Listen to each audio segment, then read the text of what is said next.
अस्सलामुअलैकुम दोस्तों, आज के इस लेसन में हम सीखने वाले हैं वर्ड मीनिंग। दे, वो ज़्यादा लोग। बी, होना, एट, पर। वन, एक, हैव, रखता है, मलकियत, रखता है। एज, जैसा कि। आई, मैं। हिज,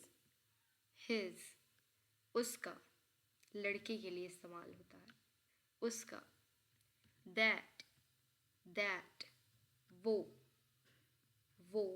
दूर की चीज। ही, वो, लड़का। was, था। for, के लिए।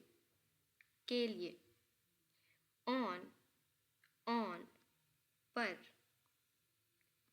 are, हैं। with, के साथ। तो दोस्तों, ये थी आज की हमारी वीडियो। होप से आपको वीडियो पसंद आई होगी। मिलते हैं नेक्स्ट वीडियो के साथ, तब तक के लिए अल्लाह हाफिज़।